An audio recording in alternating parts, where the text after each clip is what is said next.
Coming up on Global Business, strengthening ties. Benin's President Patrice Talon arrives in Beijing for his 4-day state visit to China. Manufacturing momentum. China's industrial recovery gains strength in August, marked by higher production and new orders.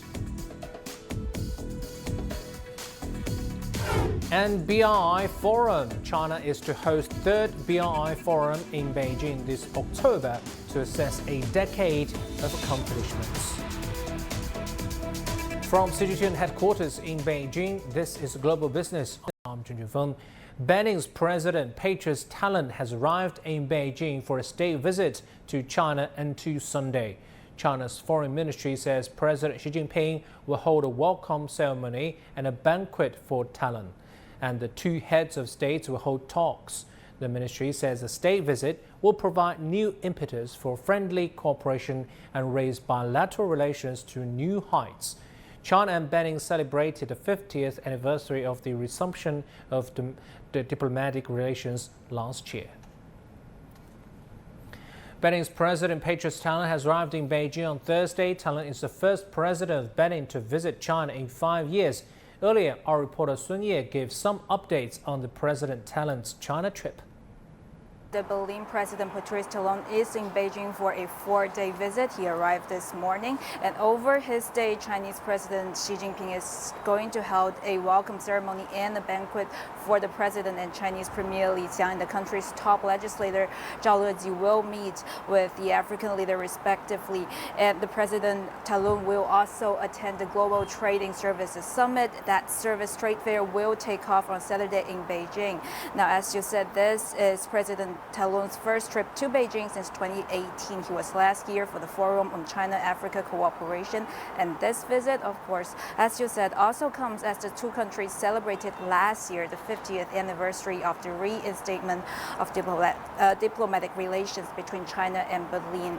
Now, China's foreign ministry has said the bilateral ties have always maintained a good momentum of growth with deepening political mutual trust and fruitful cooperation and coordination across the spectrum. And we can look at a few figures here.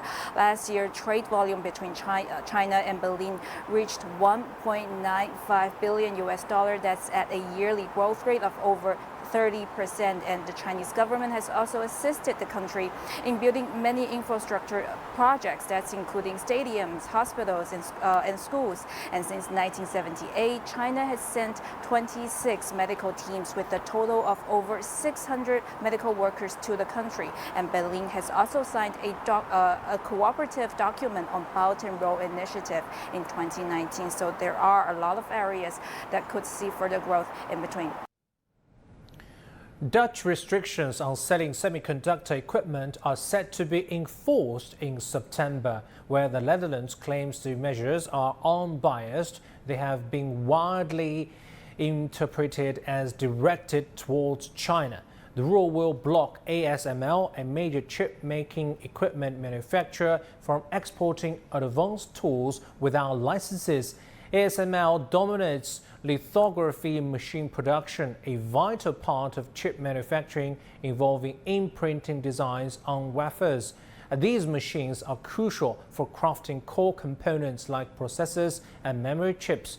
Previously, China's Ministry of Commerce spokesperson mentioned ongoing negotiations on the matter and urged all nations to uphold global trade regulations.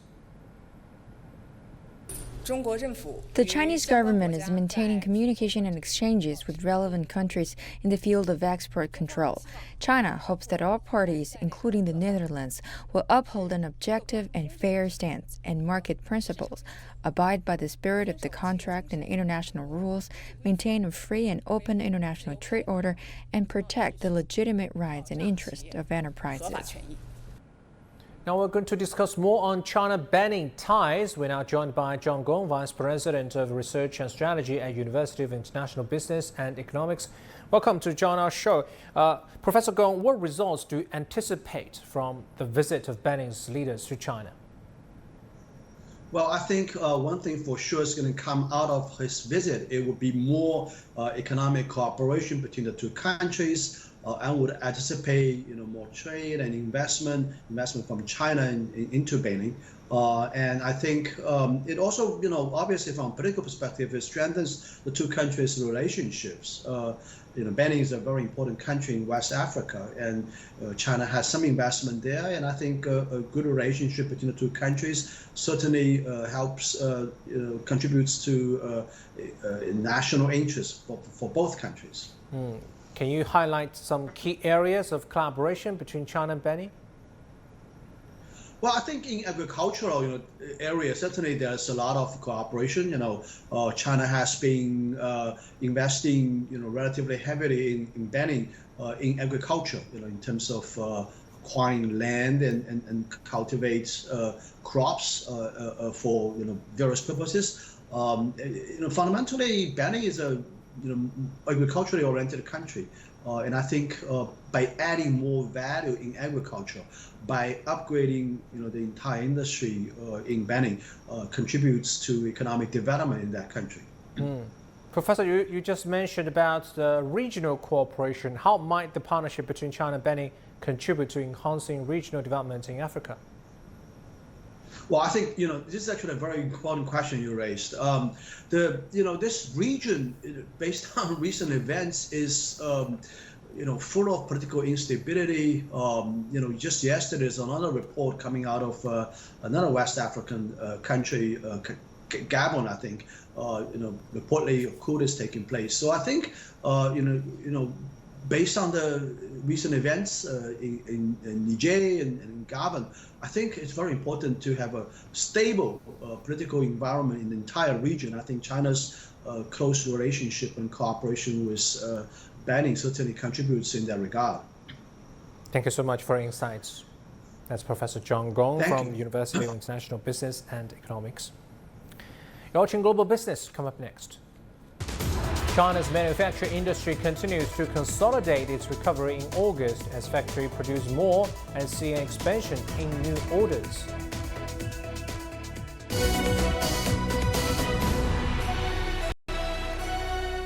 CIFTIS, the China International Fair for Trading Services, the only comprehensive global platform bringing together stakeholders engaged in trading services in 12 sectors. Join us to see how this year's fair is promoting deeper business cooperation.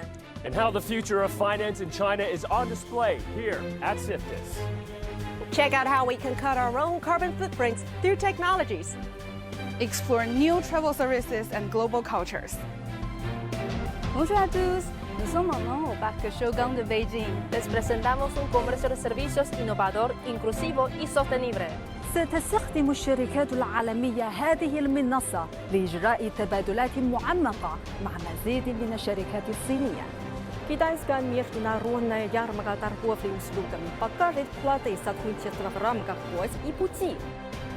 CGTN will speak to guests from 51 countries and 24 international organizations about the path of open development and mutual benefit. Catch highlights of the Global Trading Services Fair.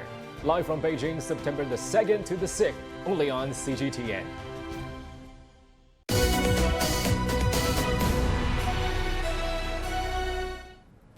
China's manufacturing industry continues to consolidate its recovery with an increase in new orders in August, the first expansion since March. Data from the National Bureau of Statistics show the Manufacturing Purchasing Managers Index, or PMI, rose to 49.7 in August. The better-than-expected data was attributed to improving demand, which has led to a boost in production in industries such as processed food, chemicals and auto production. The non-manufacturing sector also continued its expansion, with the non-manufacturing PMI coming in at 51 in August, above the 50 level that separates expansion from contraction. Travel-related industries hovered above 55 for 2 consecutive months. Construction has also recovered. With transportation accounting for around 17% of China's energy consumption, there's a pressing need for a transition to new energy sources in this sector. China has formulated a strategy that intertwines transportation and green energy as a viable solution. Hou Jin took a trip to a groundbreaking project in Shandong for more. Solar panels on rooftops, sheds, walls, and even along highways are the sources of electricity used in the highway service area of Golden Village in Shandong Province. These plans are no longer just ideas on sand tables, they have been implemented in the real world. The project is the first in China to combine green energy and transportation along an entire highway. In this case, between Zaozhuang City and Heze City in Shandong Province. The highway is 178 kilometers long, running east to west to guarantee the maximum light intensity for the longest time. The entire Golden Village service area is powered by the green electricity generated by solar panels, wind turbines, which include the service building, fast charging stations, EV battery stations, and more. The project's overall investment stands at approximately 650 million yuan. As per our calculations, the investment return has already exceeded the average level observed among other distributed photovoltaic facilities. As the electric vehicle market penetration rate advances and intelligent transportation systems evolve, the anticipation is that achieving 100% consumption of green electricity within our system could elevate the investment return to surpass 20%. The integration of transportation and energy is committed to creating a green transportation energy system that integrates power source, grids, utilization, and storage, and coordinates people, vehicles, roads, and energy. This is an important measure to promote the overall planning, collaborative construction, integrated operation, and mutual support of transportation and energy industries. Currently, the operation of the service area and nearby facilities uses 7% of the green energy the project generates. And with further development of new energy vehicles, the construction of smart roads and cold chain logistics, the utilization rate is expected to reach 100% by the year 2036 to 2040. Hou Jing, CGTN in Shandong Province. The summer holiday is drawing to an end. Many industries have gained a boost from the holiday. First is that being a robust summer for China's transport sector. From July 1st to August 15th, more than 600 million trips were made through the railway services. And airports across China have also seen much more passengers since the pandemic. Take the Beijing Capital International Airport, for example. The number of passengers accommodated this month has reached a nearly 170,000 on a daily basis. According to a report released by Trip.com, the top destinations this summer include cities like Beijing, Shanghai, Chengdu, Guangzhou, and Hangzhou. Many of the trips were educational or study tours where kids are learning while traveling. Summer camps, visits to university campus, or museums are also popular projects. And new trends into tourism are also emerging, like those from rural sports, games, or big concerts. The film industry also experienced a big boost. As of August 26, the film screened this summer have gained over 20 billion yuan, or more than $2.7 billion in box office, with over 490 million cinema visits. The city of Chengdu stands out as one of China's highly sought-after cities, celebrated for its fiery culinary offering and vibrant cultural legacy. Throughout the summer month, the vibrant city nestled with Sichuan province attracted millions of visitors from all corners of China. Their influx not only invigorated the local economy, but also played a pivotal role in propelling the city's recovery from the impacts of the COVID-19 pandemic. Our Zheng Songwu has more. China's Ministry of Culture and Tourism estimates that around 1 billion people have traveled inside the country over the course of July and August. Chengdu is recognized as one of the top tourist cities for the period.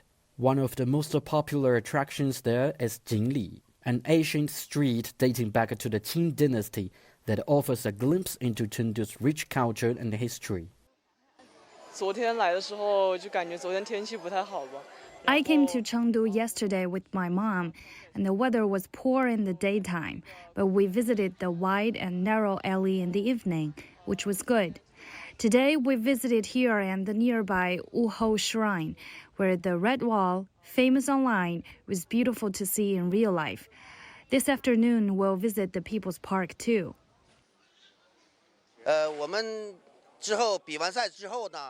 My team members and I participated in the wushu competition in Sichuan's Emeishan city before, and we've been in Chengdu since yesterday. Today we'll visit Wuhou Shrine, and this afternoon we want to visit the wide and narrow alley. The people in Chengdu, or Sichuan province I should say, are very warm-hearted and friendly to us. While attractions like Jinli in Chengdu attract visitors from across the country, museums have also become popular as officials of Chengdu further develop cultural and historical sites. The Chengdu Museum stands out as a popular museum in Sichuan province. Since its new venue opened in 2016, it has welcomed almost 16 million visitors, according to the official sources. For tourists, it serves as an excellent place to visit during the summer holiday. The Chengdu Museum records the history of Chengdu by showcasing its cultural relics and traditional costumes. It also displays Chinese puppetry, as well as the history and evolution of Chinese characters. We also hold cultural activities in the museum. During the Chengdu FISU Games in late July and early August, the museum was open from Monday to Sunday. Usually, it closes on Monday. 800,000 people have visited here over the summer holiday. In July, the city's retail sales reached an impressive $28 billion.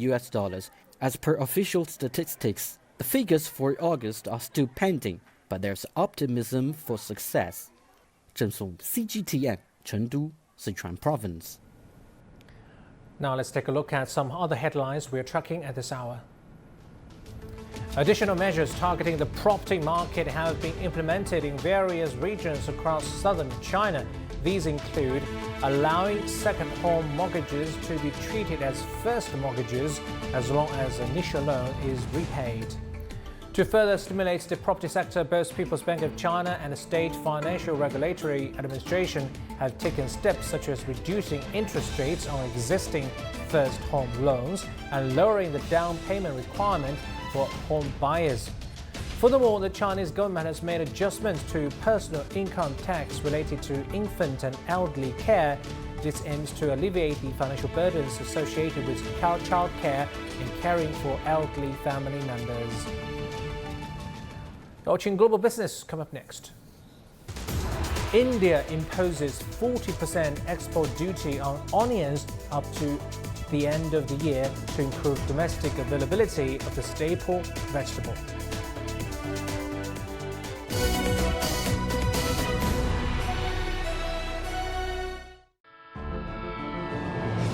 From the 1,035-kilometer railway linking China to Laos, facilitating connectivity and boosting economic growth in the landlocked Southeast Asian country, to the joint China-Saudi Arabia photovoltaic project to harness renewable energy in the oil-dependent kingdom. The Belt and Road Initiative has come a long way since it was first proposed in 2013, complementing the development strategies of partner countries and building on their existing strengths. The Belt and Road Initiative, linking the world in the pursuit of common prosperity for humanity.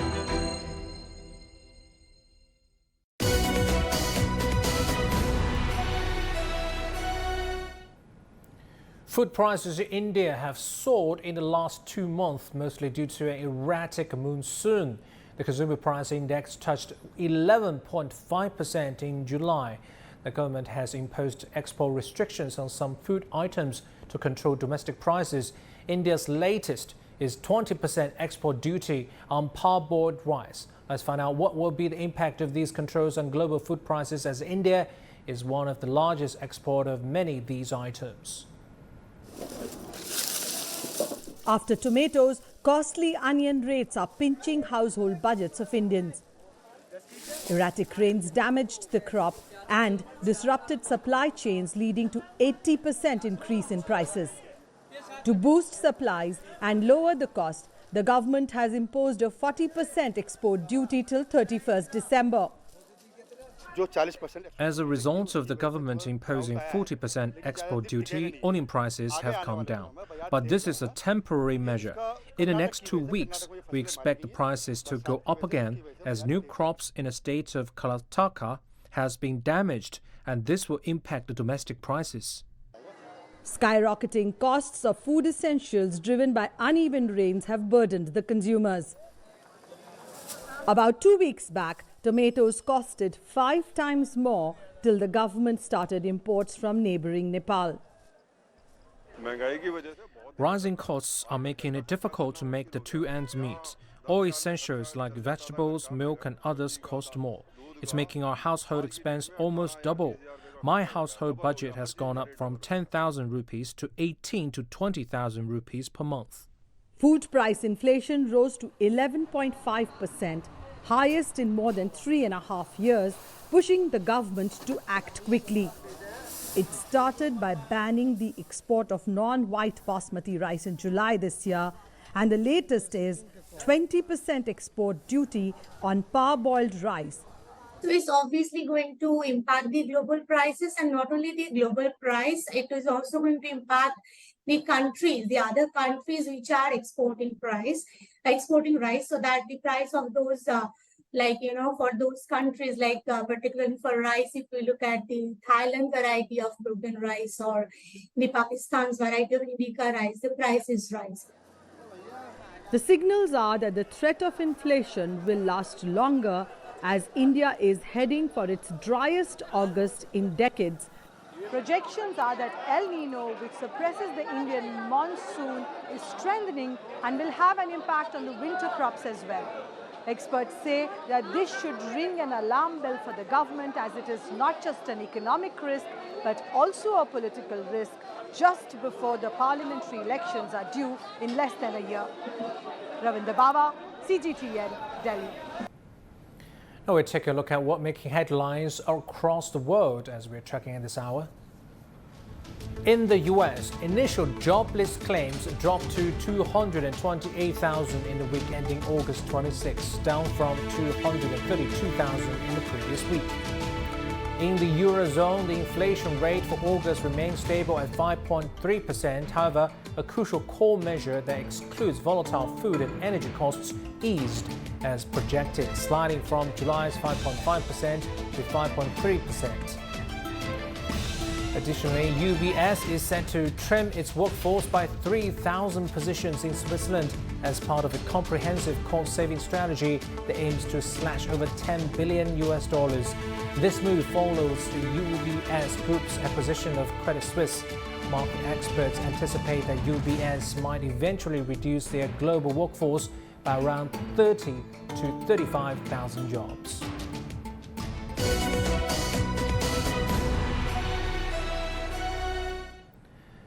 China's Ministry of Foreign Affairs has confirmed on Tuesday that the third Belt and Road Forum for International Cooperation will be held in Beijing this October. This year marks the 10th anniversary of the China-initiated Belt and Road Initiative. Over the past decade, the BRI has evolved into a widely embraced global initiative and a collaborative platform engaging more than 150 countries and over 30 international organizations. The Belt and Road Partnership has triggered almost $1 trillion in global investments, materializing through more than 3,000 collaborative projects. According to the World Bank, if truly realized by 2030, the BRI transportation projects are projected to enhance global real income by 0.7 to 2.9%, elevating 7.6 million individuals from extreme poverty and 32 million from moderate poverty. With growing economic and trade ties between China and Kazakhstan, Horgoz, a city in Xinjiang on the border of the two countries, has seen huge opportunities for development. Ning Hong visits the China-Kazakhstan International Border Cooperation Center, now a hub for international traders.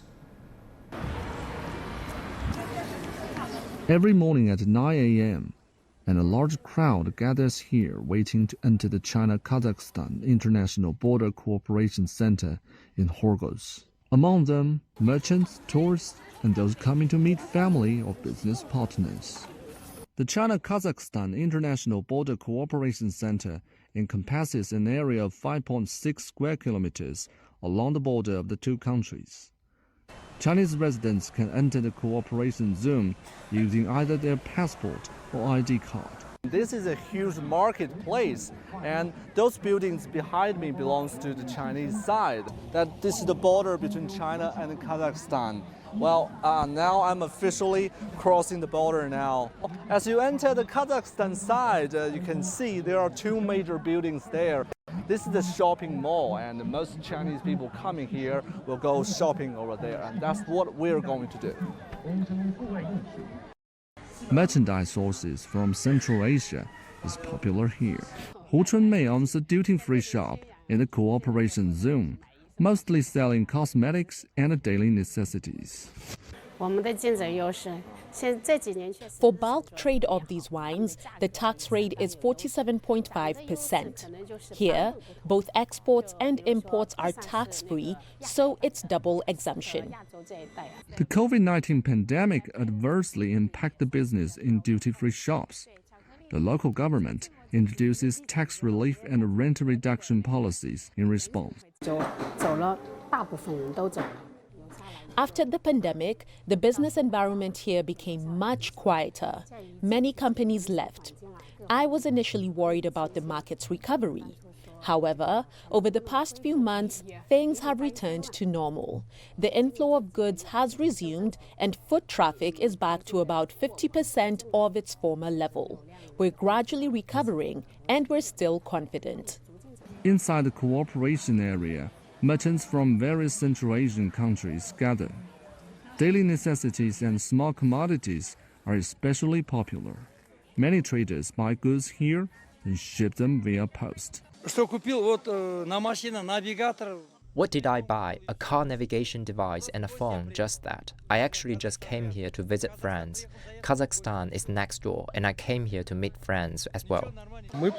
We come from Almaty, but we come here once a month because we're only allowed to carry goods from here back to Kazakhstan once a month. So we can only come here once every month. Generally, both the prices and quality are good. Everything here is pretty nice. The only issue is the definite need for transportation from one border to the next. The role of cooperation area has matured over time, covering trade, tourism, business, and cultural activities. Since the beginning of 2023, the center has already welcomed over 2 million visitors. Ning Hong, CGTN, Horgos. From that report from Horgos, we'll wrap up this edition of Global Business here on CGTN. Thanks for watching. I'm Jun Feng. CGTN continues with more news and views. Stay with us.